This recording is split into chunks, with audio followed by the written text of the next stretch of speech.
नमस्कार, city news में आपका स्वागत है। मैं हूं अफरोज खान। आइए डालते हैं एक नजर आज की खास खबरों पर। शुक्रवार के दिन 12वीं परीक्षा के परिणाम घोषित हुए। सिटी चैनल पर ऑनलाइन परीक्षा परिणाम का लाभ उठाया छात्रों ने। शहर में अचानक आई तूफानी हवाओं के साथ बारिश ने शहर में मचाई तबाही, जनजीवन हुआ अस्त व्यस्त। रिश्वतखोर शिक्षण उप निरीक्षक को निलंबित करने की मांग। युवक पर प्राणघातक हमला, घटना शिरलस की। और जिला परिषद शिक्षकों की ऑनलाइन तबादलों के पीछे भ्रष्टाचार किया जा रहा है, ऐसा आरोप लगाया शिव सैनिकों ने। ब्रेक के बाद आपका फिर से स्वागत है। अब देखते हैं संपूर्ण समाचार विस्तार से। बुधवार के दिन से जिला परिषद के शिक्षकों का ऑनलाइन तबादला किया जा रहा है, जिसमें ऑनलाइन तबादले के पीछे भारी भ्रष्टाचार होने की बात शिव सैनिकों ने कही है और ये प्रक्रिया रोकने के लिए आंदोलन किया है। ऑनलाइन तबादले मतलब बिना किसी प्रकार की गड़बड़ी के तबादले, लेकिन जिला परिषद में बुधवार के दिन से शिक्षकों के तबादले ऑनलाइन किए जा रहे हैं। लेकिन इस ऑनलाइन तबादलों में खुलेआम रिश्वतखोरी कर भारी भ्रष्टाचार होने का मामला प्रकाश में आया है, जिसके विरोध में शिव सैनिकों ने इस तरह के तबादले प्रक्रिया पर रोक लगाने के लिए महसूल विभाग आयुक्त को निवेदन सौंप चेतावनी दी कि वक्त रहते ऐसा भ्रष्टाचार नहीं रोका गया तो तीव्र आंदोलन करेंगे। ये निवेदन सौंपते समय भारी संख्या में शिव सैनिक उपस्थित थे। हमारे संवाददाता प्रदीप सोजेतिया की ये रिपोर्ट। जो विभाग ज्ञान बांटकर बच्चों का जीवन सुधारते हैं, उस विभाग में इस हद तक भ्रष्टाचार हो सकता है, ये ताजुब की बात है। अगर वक्त रहते सुधार नहीं किया गया तो आने वाले समय में छात्रों का जीवन बर्बाद होगा। शुक्रवार के दिन परीक्षा बोर्ड द्वारा 12वीं परीक्षा के परिणाम ऑनलाइन घोषित किए गए। इस तरह छात्रों की सुविधाओं को ध्यान में रखते हुए सिटी चैनल ने भी अपनी वेबसाइट पर वो फोन पर छात्रों को परिणाम प्राप्त करने की सुविधा उपलब्ध कराई थी। शुक्रवार के दिन दोपहर 1 बजे से 12वीं परीक्षा के परिणाम ऑनलाइन घोषिट किए गए, जिसमें पिछले वर्ष की तुलना में इस वर्ष का परिणाम 32% कम रहा। अमरावती विभाग के 5 जिलों का परीक्षा परिणाम 48.80% रहा। इसी तरह अकोला का 43.44% रहा। अमरावती का 56.85% रहा। बुल्डाना 45.98%, यवतमाल का 49.07%, वाशिम 42.05%। इसी तरह विभाग में 1,24,862 छात्रों ने 12वीं के फॉर्म भरे थे, जिनमें से 1,23,464 छात्रों ने परीक्षा दी, जबकि 60,252 छात्र ही उत्तीर्ण हुए। इसी तरह अकोला में 23,611 फॉर्म भरे गए, जबकि 23,406 छात्र परीक्षा में बैठे। 10,167 उत्तीर्ण हुए। अमरावती में 35,221 फॉर्म भरे गए, जबकि 34,896 ही परीक्षा में बैठे। 19,837 उत्तीर्ण हुए। बुल्डाना में 25,537 फॉर्म भरे गए, जबकि 25,235 विद्यार्थी ही परीक्षा में बैठे।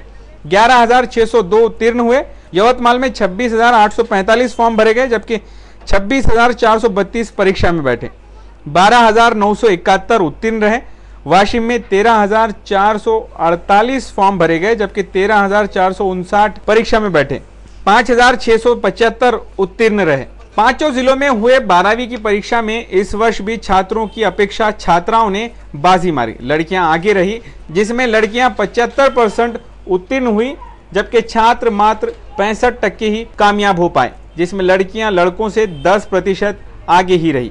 इस परीक्षा परिणाम घोषित किए जाते समय हमारे संवाददाता प्रदीप सोजेतिया ने विभागीय अध्यक्ष शिवाजी तांबे से विस्तृत जानकारी ली। बोर्डाचा अमरावती विभागाचा जो निकाल आहे, कला, वाणिज्य आणि विज्ञान शाखेचा एकूण 48.80% असा लागलेला आहे आणि अमरावती विभागामध्ये ऑगस्टपासून कॉपीमुक्त अभियान एक संकल्प असं अभियान हाती घेतलेलं होतं। 5ही जिल्ह्यामध्ये शाळांच्या मार्फत विद्यार्थी, पालक, शिक्षक यांच्यामध्ये एक चांगलं वातावरण शैक्षणिक गुणवत्तेच्या दृष्टीने निर्माण झालं होतं आणि त्याला जोडून 1 जानेवारी 2011 पासून गैरमार्गाविरुद्ध लढा असं अभियान राज्यभर हाती घेतलं गेलं आणि त्याला विद्यार्थ्यांनी, शिक्षकांनी चांगला प्रतिसाद दिला। विशेषतः विद्यार्थ्यांनी चांगला प्रतिसाद दिला आणि आपण कुठल्याही प्रकारचा गैरमार्ग करायचा नाही असं ठरवलं। त्यामुळं निकाल काही प्रमाणात जरी कमी लागला तरी सुद्धा तो निकालाची गुणवत्ता आहे ती निश्चितच चांगली आहे। आपल्या विभागामध्ये आणखी बाकीच्या जिल्ह्यांमध्ये कसा रिझल्ट लागलेला आहे? आपल्या विभागामध्ये अकोला जिल्ह्याचा तिन्ही शाखांचा निकाल 43.44% आहे. अमरावती जिल्ह्याचा निकाल 56.85% आहे. बुलढाणा जिल्ह्याचा निकाल 45.98% आहे. तर यवतमाळ जिल्ह्याचा निकाल 49.07% आहे आणि वाशिम जिल्ह्याचा 42.05% असा निकाल 12वीच्या परीक्षेचा लागलेला आहे. मागच्या वर्षीच्या तुलनेमध्ये विभागाचा एकूण रिझल्ट साधारणतः 32.73% कमी लागलेला आहे. बड़ी दुख की बात है, पिछले वर्ष की तुलना में इस वर्ष 32% परीक्षा के परिणाम कम रहे। राज्य के गृह मंत्रालय द्वारा अमरावती के पुलिस उपायुक्त अविनाश बारगड़ को जिले का अतिरिक्त पुलिस अधीक्षक बनाया गया है, जबकि अविनाश बारगड़ का तबादला अमरावती ग्रामीण के अतिरिक्त पुलिस अधीक्षक पद पर किया गया। राज्य के गृह मंत्रालय द्वारा गुरुवार को 75 वरिष्ठ अधिकारियों सहित लगभग 375 पुलिस अधिकारियों के तबादले किए गए। अमरावती के पुलिस उपायुक्त अविनाश बारगड़ को जिले का अतिरिक्त पुलिस अधीक्षक बनाया गया है, जबकि अकोला के एसीपी प्रवीण कुमार पडवल का नासिक तबादला किया गया है। पुलिस उपायुक्त श्रेणी के 75 अधिकारियों के तबादले किए गए, जिसमें अमरावती संभाग के 5 अधिकारियों का समावेश है।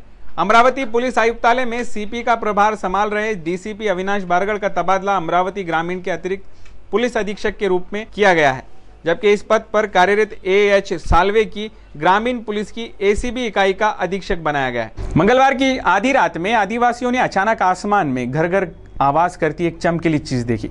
उस चीज ने धारनी का एक चक्कर लगाया, उसके बाद वो मध्य प्रदेश की ओर रवाना हो गई। इस समय आदिवासी कुछ नहीं समझ पाए, सिर्फ डरे सहमे देखते रहे आखिर है क्या ये माजरा। हमेशा के अनुभव की तरह हवाई जहाज भी नहीं था, हेलीकॉप्टर या अंतरिक्ष यान भी नहीं लग रहा था।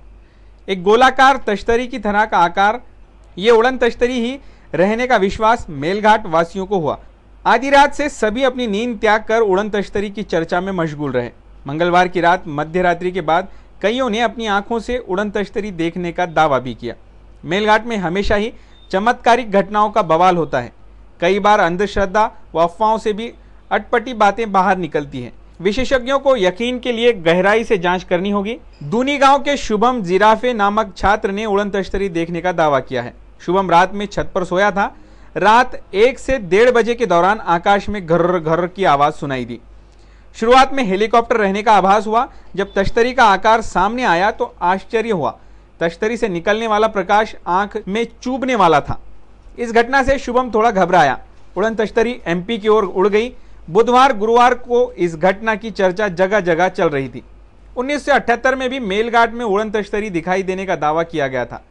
धारनी तहसील का आसमान नियमित वायु मार्ग न रहने से इस घटना को विशेष महत्व प्राप्त होता है। मेलघाट व्याघ्र प्रकल्प का जंगल रहने से तथा वन संपदा विपुल रहने से ऐसी घटनाओं की ओर अनदेखी भी नहीं की जा सकती है। Bureau report, city news. यहाँ वक्त हो रहा है एक छोटे से ब्रेक का, आप ऐसे ही बने रहे, खबरें और भी हैं, बस वापस लौटते हैं कुछ अहम खबरों के साथ।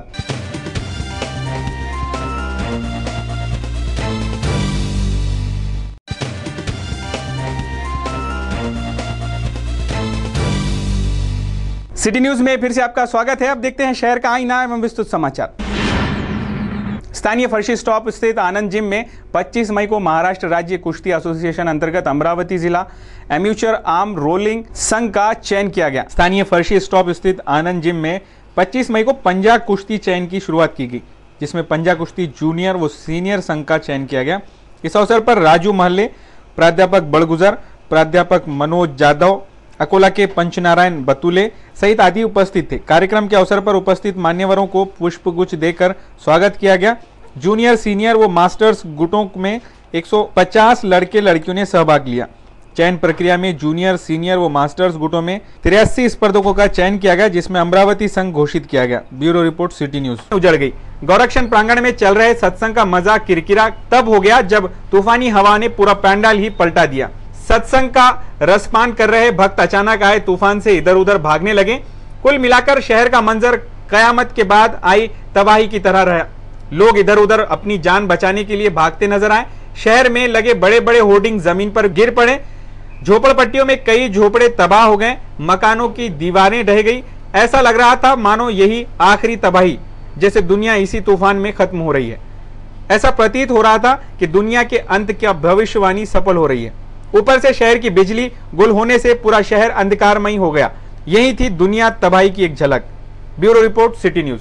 रिश्वतखोर शिक्षण उपनिरीक्षक को निलंबित कर उसकी संपत्ति की जांच करने की मांग को लेकर 27 मई को शिक्षण सचिव को सर्जेराव देशमुख ने ज्ञापन सौंपा। अकोला जिले के माध्यमिक विद्यालय के मुख्याध्यापक सर्जेराव देशमुख ने स्कूल जांच अहवाल के बारे में गुरुवार को आंदोलन किया था, जबकि शिक्षण उप संचालक कार्यालय के उपनिरीक्षक गोमसे ने देशमुख को 10,000 रुपयों की रिश्वत मांगी थी। उसमें से 5,000 रुपयों का पहला किश्त लेते हुए गोमसे को रिश्वतखोर प्रतिबंधक विभाग ने पकड़ा।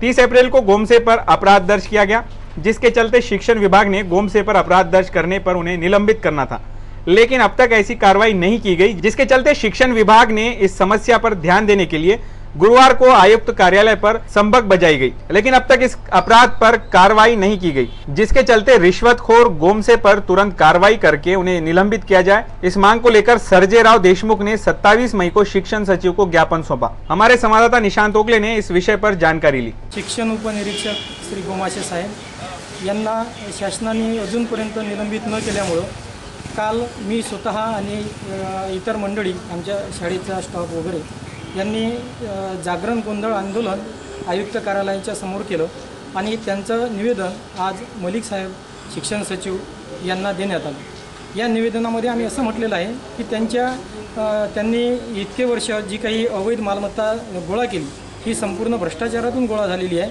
तरी त्यांच्या सर्व संपत्तीची चौकशी करावी आणि ती चौकशी करून त्यांची संपत्ती शासन दरबारी जमा करावी आणि त्यांचं त्वरित निलंबन करावं, याकरता आम्ही त्या साहेबांना काल आज निवेदन दिलेलं आहे। अब देखते हैं कुछ खास खबरें। गौरक्षम प्रांगण में चल रहे सर्वधर्मीय सत्संग महोत्सव के तीसरे दिन क्रांतिवीर मुनिश्री प्रतीक सागर महाराज ने कैसे हो मित्र इस विषय पर अपने बखान करते हुए मित्र कैसे होना चाहिए, पक्की दोस्ती किसे कहते हैं, दोस्त अपनी दोस्ती के पीछे अपना सब कुछ कैसे न्योछावर करता है, पवित्र मित्रता कैसी होती है आदि विषयों पर भक्तों को मंत्रमुग्ध कर दिया।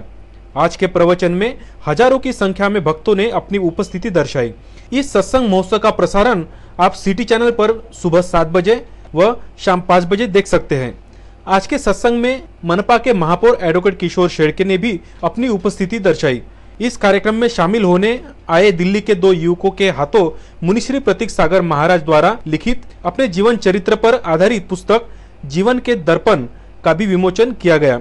हमारे संवाददाता प्रदीप सोजतिया, यह रिपोर्ट। याद में रखना कि अगर तुम किसी से दोस्ती करो तो इतना जरूर यकीन मान करके चलना कि दोस्ती करना तो दोस्ती को निभाना भी।